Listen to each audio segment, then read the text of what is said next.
Very good morning, dear students.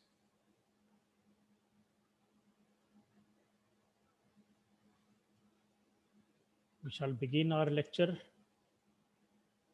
Yesterday, we have seen a very interesting experiment about to demonstrate how the two reactions, that is ATP synthesis and the electron transport chain or oxygen consumption, how they are coupled to each other. Okay, and then we have also seen the role of uncouplers in separating the two processes.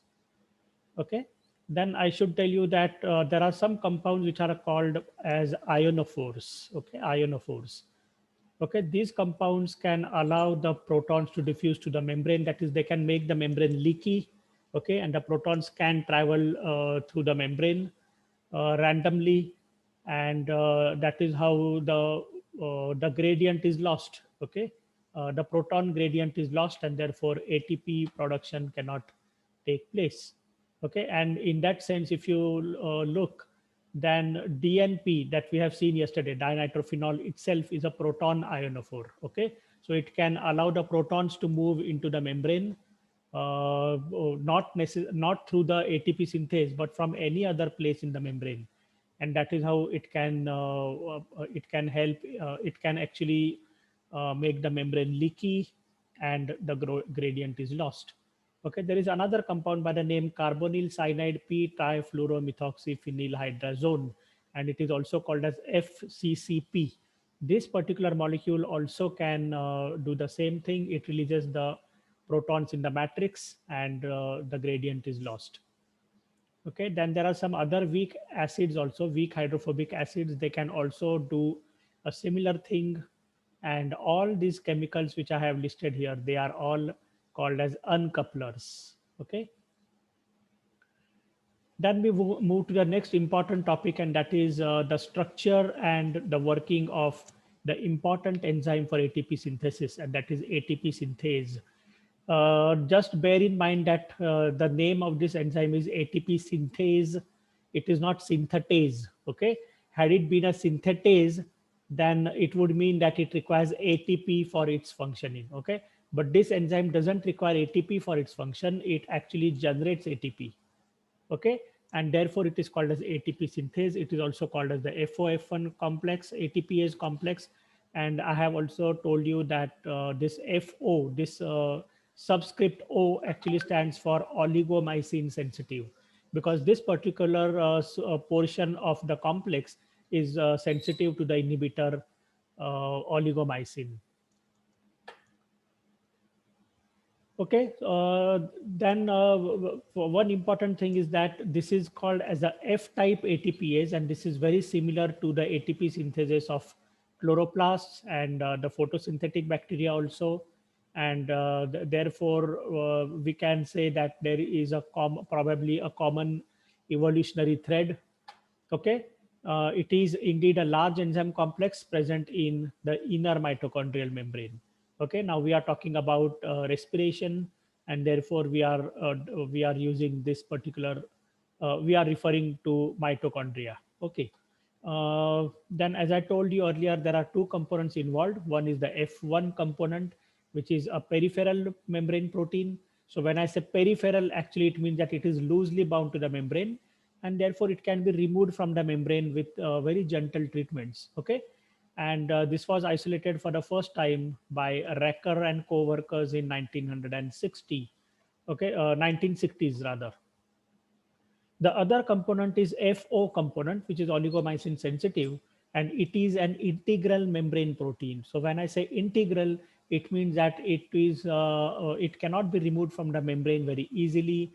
We require some harsh treatments, like some strong detergents, okay, or maybe acids also, and the membrane needs to be in fact damaged in order to remove that component. Okay, then this is also responsible for the proton flow, right? And the together the two components together, they make the ATP synthase, and this is an enzyme which catalyzes ATP synthesis from ADP and inorganic phosphate. And in the process, there is a downhill flow of protons from the periplasmic side, or rather the intermembrane space of the mitochondrion to the matrix side of the mitochondrion. Okay, so what is the meaning of downhill flow or downhill transport? It means that it is along the concentration gradient and therefore it doesn't require energy. Okay, remember that the protons are there in a very high concentration. Okay, and because of the concentration itself is a driving force for the protons, and therefore it does not require any energy for the protons to come into the matrix. Okay, but in fact they will release energy, and that energy is used for ATP synthesis. Is it okay? Yes, sir. Yes. Okay. Then another important thing is, since it is a biological catalyst, ATP synthase is able to carry out the reversible enzyme, okay, reversible reaction. So it can synthesize ATP, and at the same time, it is also able to break down the ATP molecule if at all energy is required for some process. For example, if protons are required to go from matrix to the intermembrane space, that is in the opposite direction, then ATP molecule can be actually broken down, and that energy can be used by ATP synthase to pump the protons in the reverse direction. Is it okay? And this particular fact is very important because there are certain regions in the organism, certain situations where the protons are required to be pumped outside, for example in order to generate acidity, isn't it? There are certain hydrolytic vacuoles in the cells. Okay, and for the hydrolytic reaction acid generation is necessary. Now that acid can be generated by the flow of protons in the opposite direction, again by using by breaking down the ATP molecule. Okay, this enzyme, yeah, in fact, I'll come to this point a little later again. It binds ATP more strongly than ADP. Okay, the relevance of this point will come later, so I'll just try not to say anything about it right now. Okay, and okay, we'll go to the next one. This is the structure of the F1 complex. Okay, this is, as you know, a peripheral protein which is loosely bound to the membrane. And John Walker was the scientist who has, for the first time, identified this structure, and he has described it. Okay, and do you know who is this John Walker? Have you ever come across this, the name of this scientist? There is one book which is written. I think the name of the book is Practical Biochemistry or something. I don't know exactly the name, but maybe if I have the ebook, then I'll pass it on to you. Maybe in the last semester, I have given you this book, Wilson and Walker. Wilson Walker. Okay. Wilson Walker. Yeah. So a lot of instrumental techniques were described in that particular book. Okay. So this is the same author, same scientist, John Walker. Okay. So what he has described is that this F1 is rather a flattened structure. Okay. And it is a knob-like structure. It is about 8 nanometer high. Okay. And about 10 nanometer wide. Okay, so it is flattened from top to the bottom, from the top side, and it has 9 subunits of 5 different types. Okay, so this is the subunit composition: alpha 3, beta 3. Can we identify them? See the gray colored regions here: alpha 1, alpha 2, and alpha 3. And the purple colored subunits are the beta subunits: beta 1, beta 2, and beta 3. Then gamma is here. Gamma subunit, okay, forms a tail like structure. Delta is somewhere here. It is not shown in this particular figure, but when I go to the next slide, then I'll be able to show you that subunit also.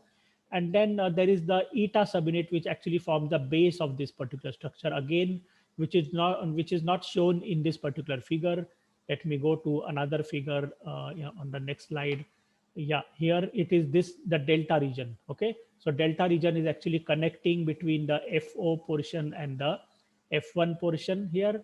Okay, and this is the eta subunit, the blue colored region, which is forming the base of the F1 subunit.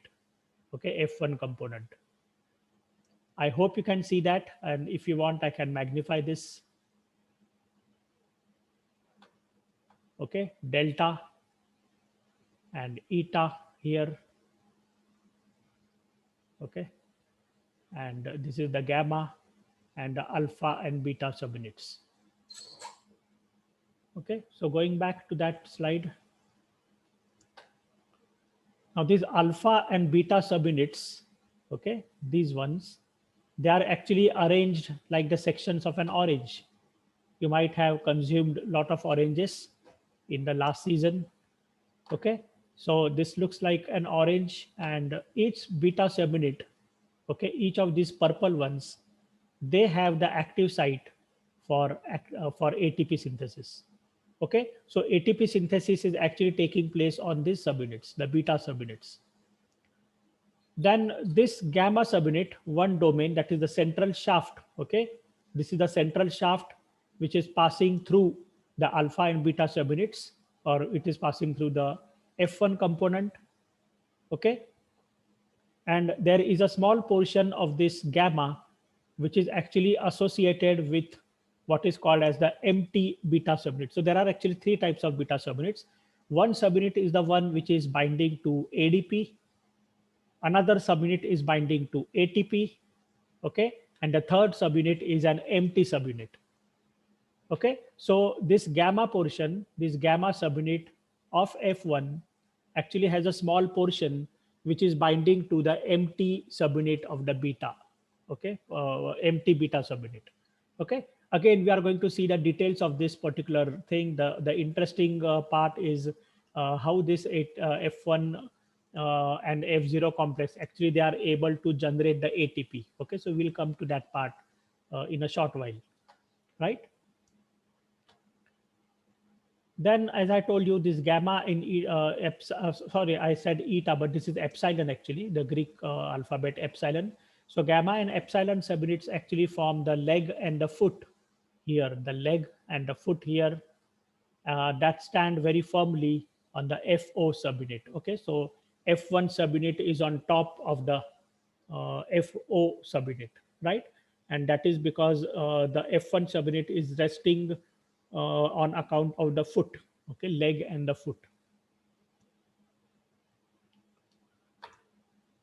right? Then coming again to this beta subunits, as I told you, there are three subunits. One subunit binds the ATP molecule, another is binding ADP molecule, and the third one is empty, right? So we have these three names here: beta ATP, beta ADP, and beta empty, right? Okay. Then coming to the structure of the FO complex. Okay, can you see here the orange colored thing, or yellow, dark yellow region here? That is the FO component, right? And this FO is actually is an intermembrane domain. Okay, and therefore it is actually within the membrane. Okay, you can see the membrane part here, lipid bilayer, and inside the lipid bilayer we have this particular portion, that is the FO component. Again, this FO is made up of three subunits, A, B, and C. Okay, and the composition, the subunit composition of FO is like this: AB2. Okay, so we have, let me magnify this so that you can read all these things that are written here. Okay, can you see this A here? A. Okay, then there is a B component here, B subunit, but B, there are two of this B. Okay, two are together, it is a pair of B, and therefore we call it as B2. Okay, here is A, and then we have the C component, C part, which is actually a multimer. Okay, so there are at least about 10 to 12 different, you can say, monomers of the C subunit, right? And therefore we write it like this: AB2 C 10 to 12.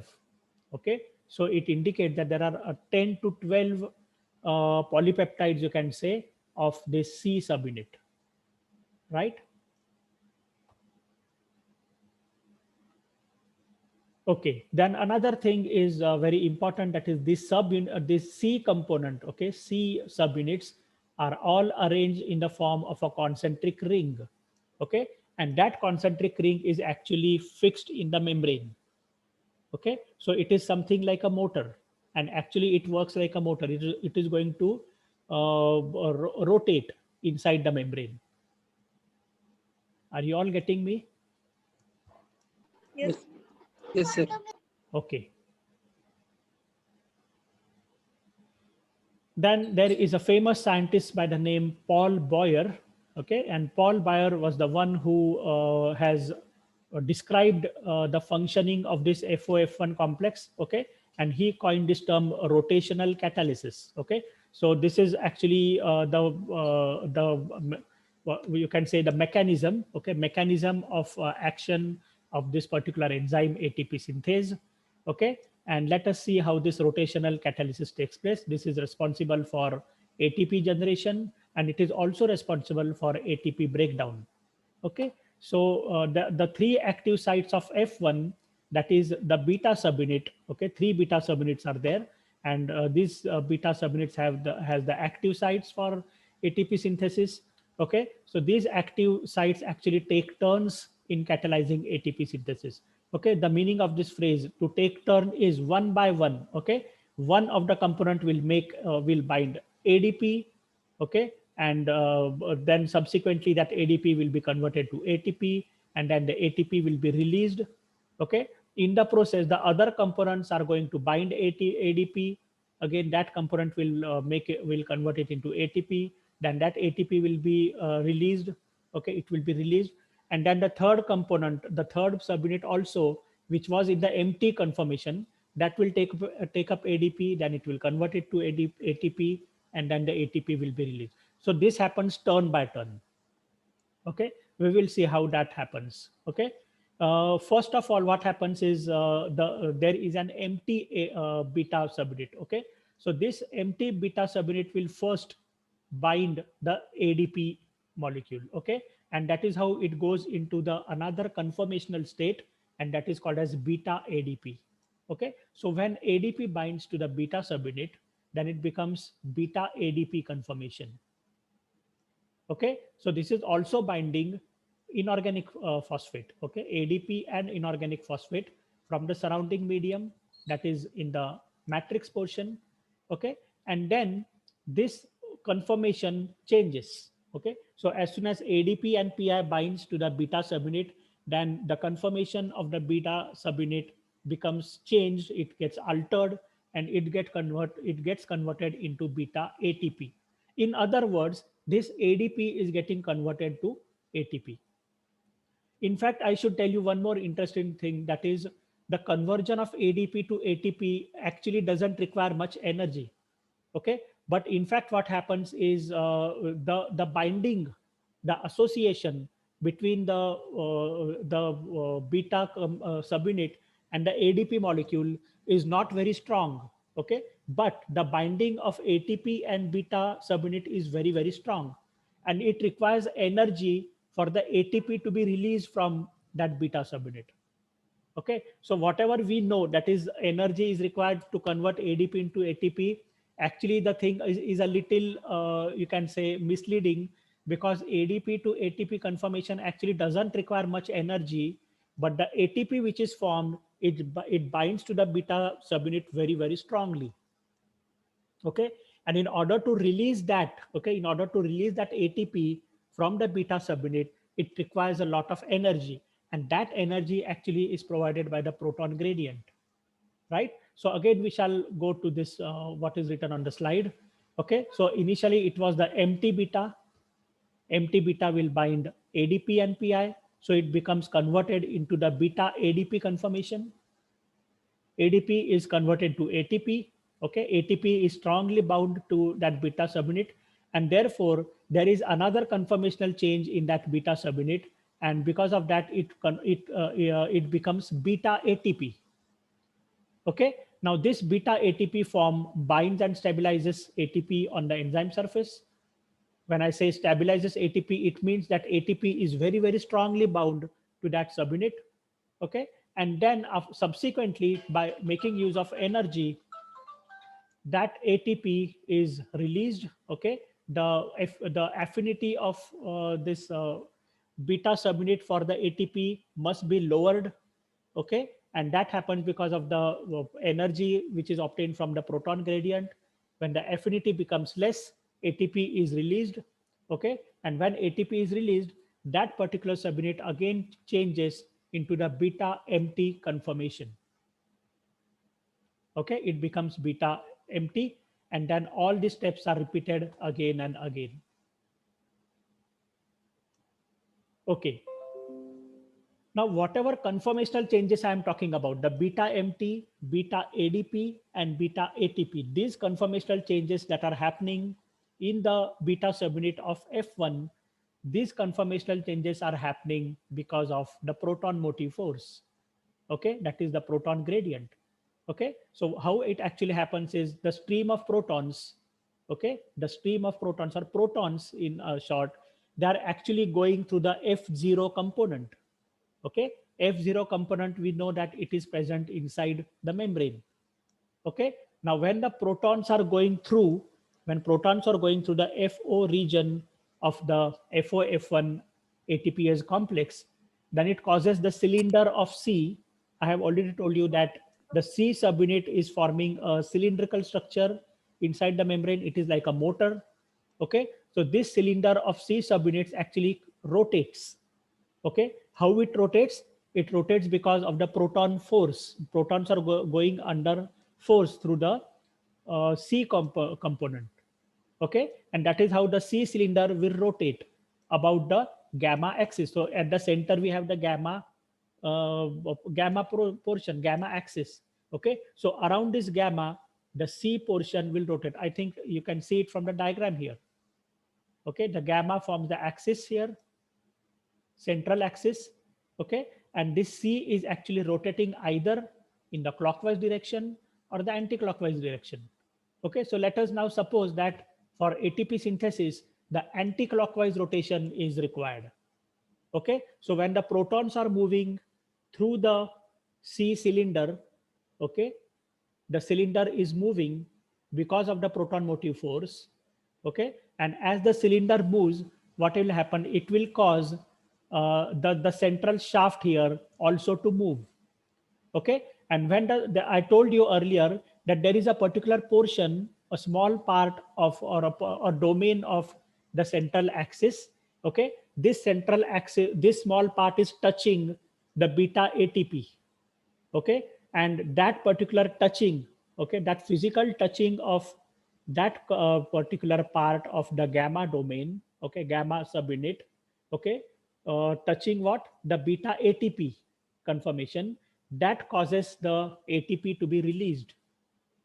Okay, so it is like tapping something. So if I hold, for example, I'm holding this. Okay, just imagine that this is ATP molecule.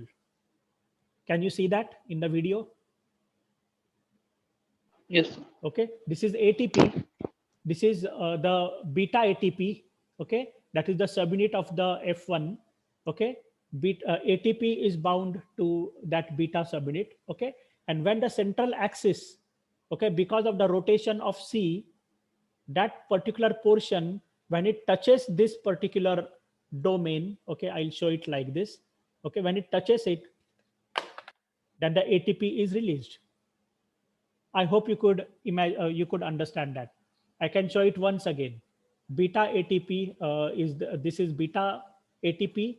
Okay, it is bound to the ATP molecule. Okay, and when the central shaft moves, or rather the C cylinder moves, because of the proton flow, okay, a particular part is there on the gamma subunit. That part touches this particular beta subunit. Okay, that is beta ATP. And when it touches that subunit, the ATP is released. Is it okay?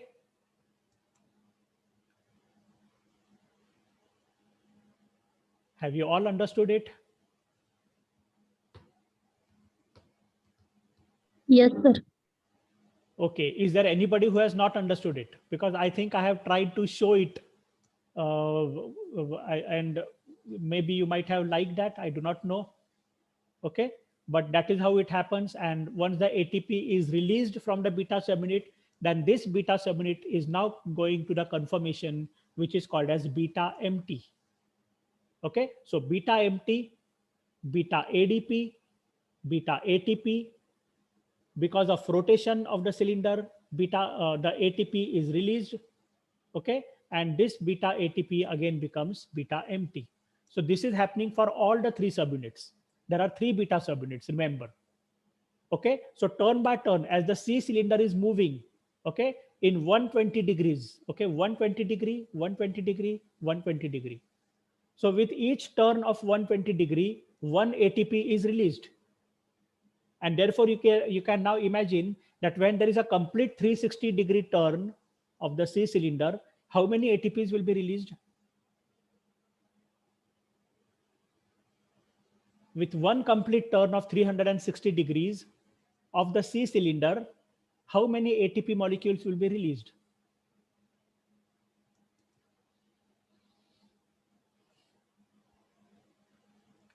As I told you, with 120-degree turn, one ATP is released. So for 360-degree turn, how many ATPs will be released?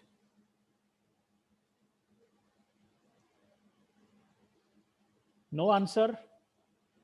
4, sir. How 4?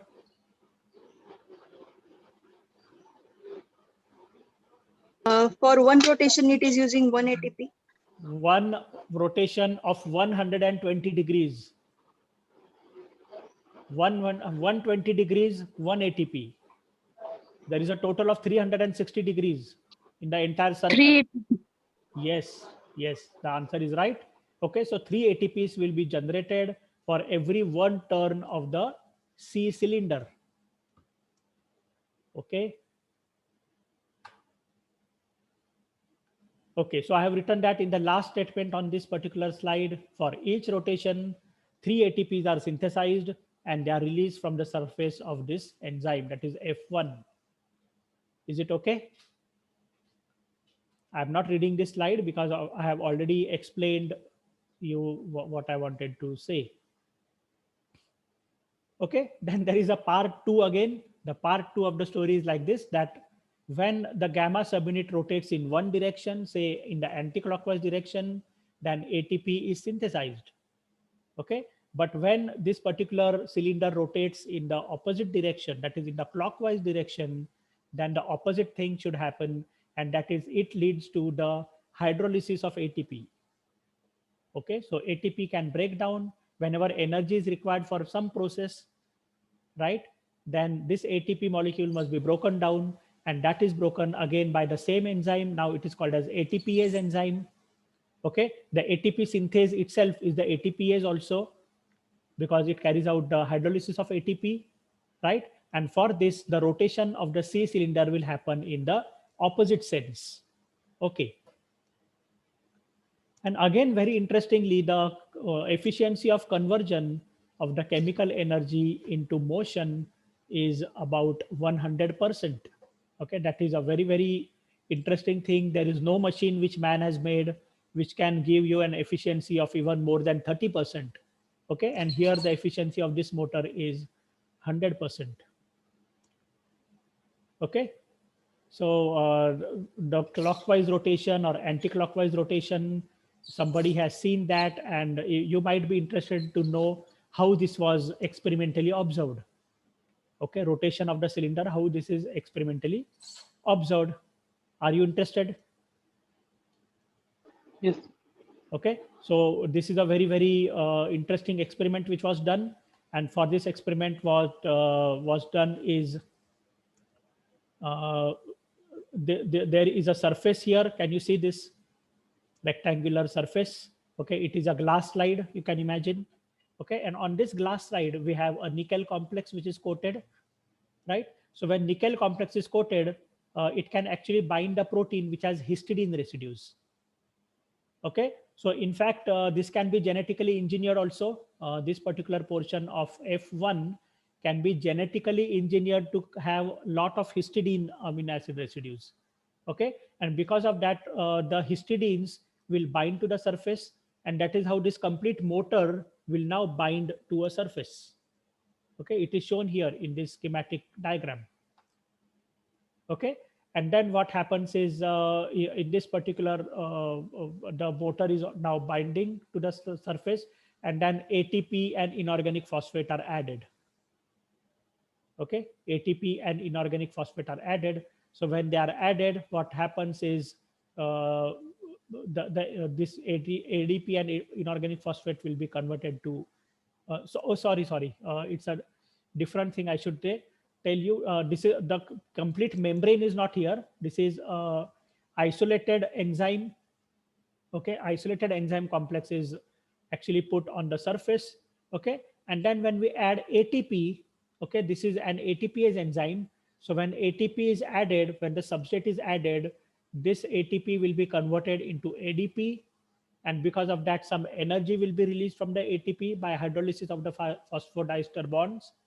Okay, and that energy will be used to actually move this cylinder. Okay, C cylinder. Now what the scientists have done here is very interesting. They have attached one actin filament. One actin filament or fiber, muscle fiber, is attached to this cylinder. Okay, and this is attached by making use of a very popular kind of bioconjugation technique, that is avidine is there. Okay, this particular fiber is also genetically engineered so that it will have an avidine molecule bound to it. Okay, and this particular cylinder is also genetically engineered so that it will have a biotin molecule attached to it. Okay, and then we know that between biotin and avidine there is a very strong and very specific kind of an interaction, and due to this interaction it is like a glue now. Okay, it is like Fevikwik. Okay, so because of this Fevikwik like contact, the actin filament is bound to this cylinder. Okay, and when ATP is put in the system, there will be this enzyme will utilize that ATP will be hydrolyzed, and because of that energy will be obtained, and because of this energy the cylinder will move. Okay, and when the cylinder moves, you can see that this filament is also moving, and this movement of the filament can be actually observed using a microscope. Okay, so this is all observed under the microscope, the movement of the actin filament, and that is how it has been demonstrated that the C cylinder is moving. Okay, when it gets energy from ATP. Okay, now exactly the opposite would take place when the protons are moving to the cylinder.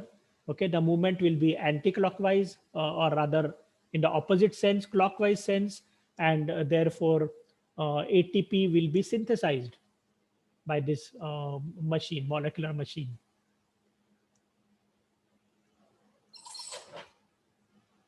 Okay, have you all understood? Yes, sir.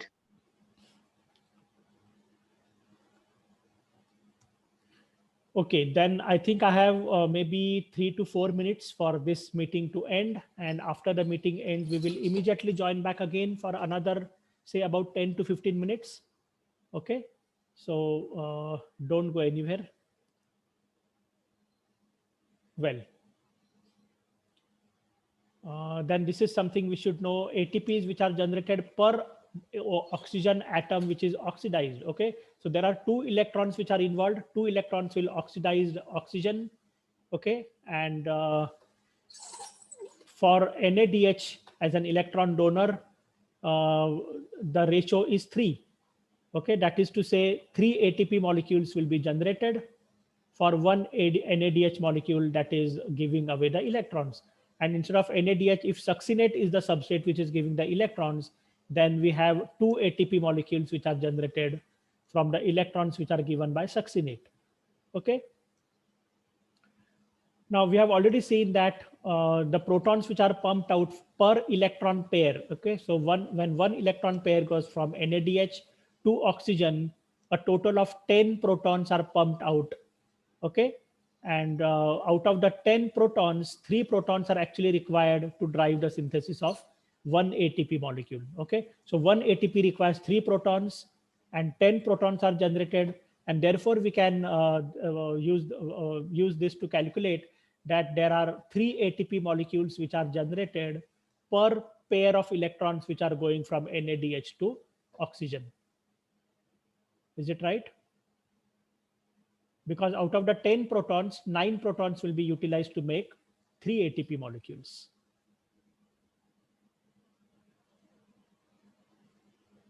Okay.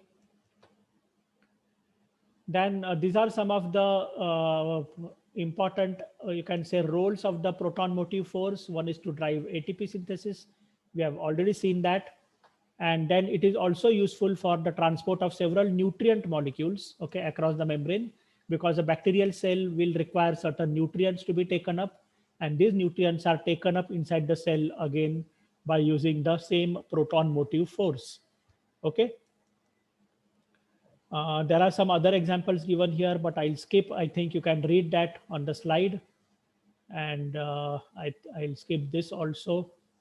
This also, because it is something which is very simple for you to understand, right? And then I move on to this particular point.